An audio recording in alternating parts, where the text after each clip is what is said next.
You are listening to the Central Indiana Sports Report, episode 194.2.3, our Western Panthers boys basketball postseason preview with head coach Cam Bennington.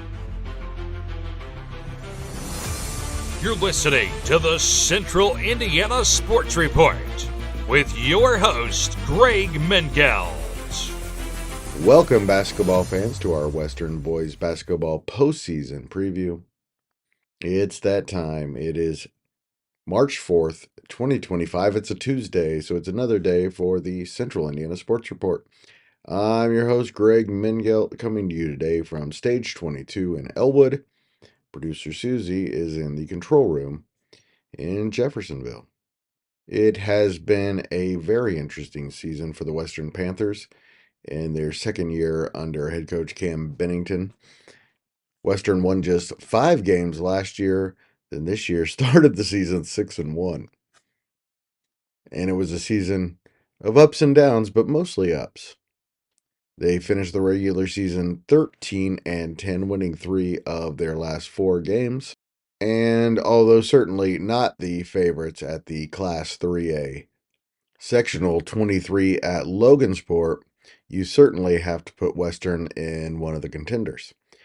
The problem is there are 4 teams who look like serious contenders, and they're all on one side of the bracket. Western plays a Maconaquah team that beat them in double overtime on January 24th, and if they win that game, they will either play Northwestern or, more likely, defending champion West Lafayette, which is 17-6 this season. The other side of the bracket is probably weaker, but also pretty wide open. 10-12 Peru takes on 14-9 Twin Lakes in the only game on Tuesday night in the semifinal round at Logansport. The winner of that plays the host Berries, who are 8-15, but probably any of those 3 teams could come out of that side of the bracket. Western has won 10 sectional championships in program history, the most recent coming in 2020. Their last sectional win came 2 years ago against Twin Lakes, the same team that eliminated them last year. Please stay tuned for Western head coach Cam Bennington.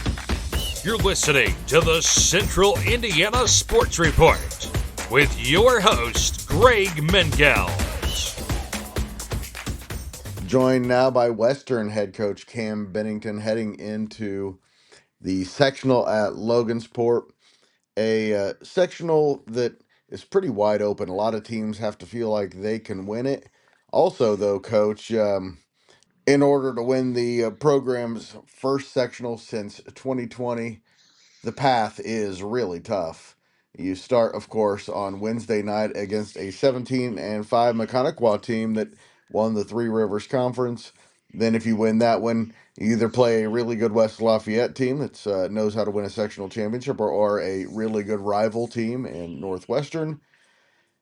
So, just getting to Saturday night is going to be a task. Yeah, no, it absolutely is. And if you were going to sit down and draw up the sectional for how you want it to look when the draw came out, I think Nope. that this would probably have been the very, very opposite of Yeah, what most people would have desired. your last choice, yeah. In terms of a sectional draw. But the message to the kids and the thing that we've kind of talked about a lot this year is that our schedule hasn't done us any favors in terms of giving us easy wins. So it's only fitting for us to have to, have the toughest path and toughest road to reach our ultimate goal right now, which is to win the sectional championship. And, like you said, that starts with a really, really good Maconaquah team that's 17-5. But you and I have talked multiple times. We sit here at 13-10, and we are a total of about 4 points away from being 16-7 and maybe being in that conversation as well. And one of those games is a double overtime loss to Maconaquah. That's right. And then, like you said, if we do find a way to squeak through on Wednesday night, you get to play a West Lafayette team that's one of our losses, but that we were able to knock off in the conference championship game a couple weeks ago in a really tightly contested game. So it's not like it's definitely an uphill battle, but it's not like we're facing a David versus Goliath type of deal. We feel that we're a respectable team that just happens to have to go against some really, really, really good respectable teams in their own right in order to win a sectional. Couple quick questions before we dig a little deeper into McConaughey. First of all, how are you and your family feeling? Much better than we were. It was a scary couple Good. days there, and All right, Coach. And a second question I wanted to ask you was playing at Logansport, great place to play a sectional.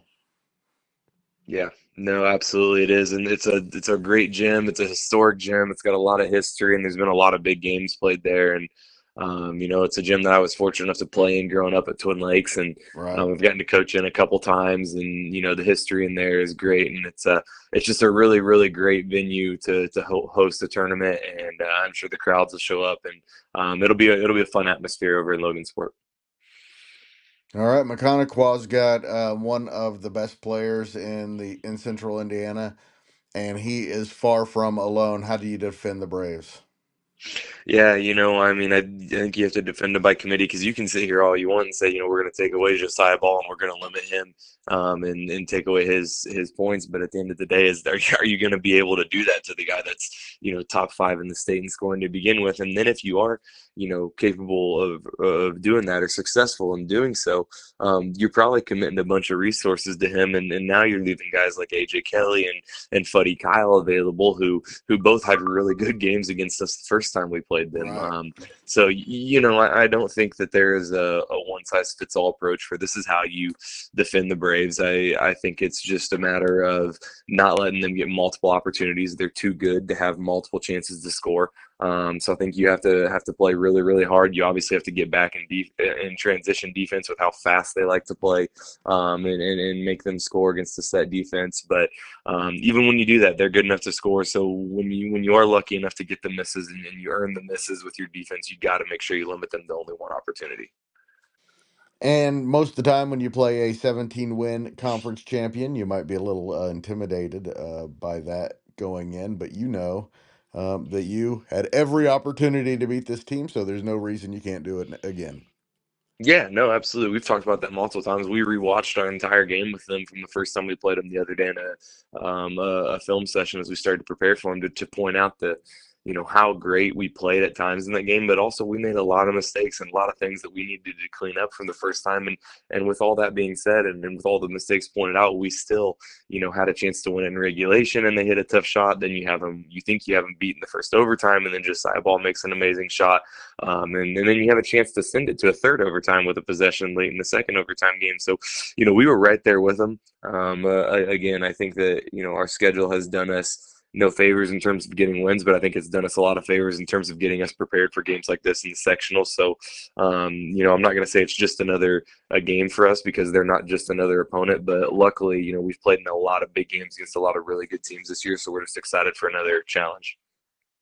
Coach, thinking back to November 26th against Kokomo, um, to February 25th against Carroll, what was the biggest improvement from the beginning of the season to the end, or something maybe that surprised you through the season that your team did so well? Yeah, I think we found a lot of balance and a lot of depth as the season went on. At the beginning of the year, I really knew who our key leaders were going to be in terms of scoring. And Carter Biggs, I knew he was going to have a big year, and having Sam Thurston and Hudson Biggs as seniors, I knew they were going to play pivotal roles, but I didn't know where all of our scoring was really going to come from. And as the year went on, Carter had a phenomenal year and is averaging about 15 points a game. But then when you look at our averages, you got guys averaging 9, 8, 7, 7, 6 points per game, and just the amount of balance we were able to sustain throughout the season was really really surprising, and I think helped us along the way become a better team. And then the other part of it is that something that I necessarily didn't think was going to be the case coming into the season was that this team really found their identity on the defensive end of the floor, and was a team that really bought into playing elite defense and holding teams below their averages and looking at how many points. This isn't something that I talk about as a coach, but the kids all the time love to talk about, well, this guy averages this many points and he only got this many on us, or as a team they're scoring this many points and they only got this, or this is what they're shooting from the field and we held them to this. Our kids kind of fell in love with the numbers and the analytics of playing elite defense as well, and that was really really fun to be a part of, to see your kids and see the wheels start to turn in their minds and see them fall in love with the preparation side of things and become an elite on the defensive end of the floor. And that's something that really surprised me but made this season a lot of fun. Like I said at the beginning, this is a wide open sectional. How you feel about your chances? Yeah, I think that, we believe that we're good enough to beat anybody on any given night.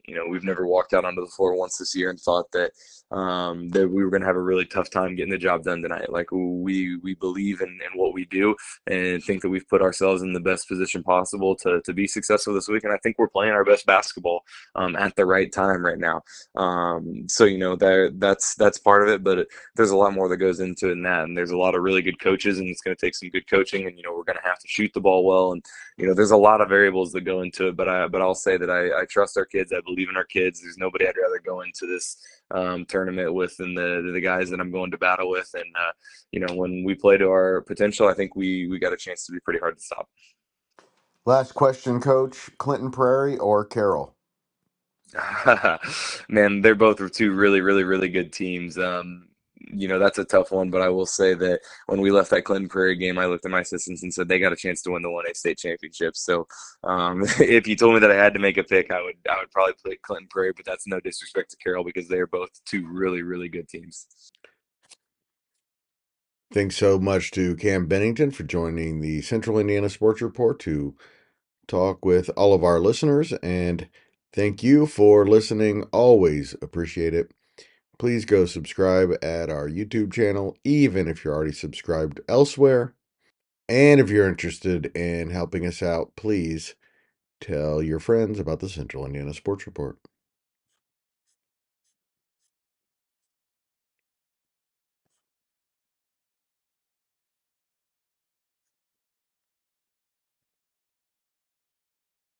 Central Indiana Sports Report's a product of ITG Media. And I love Susie.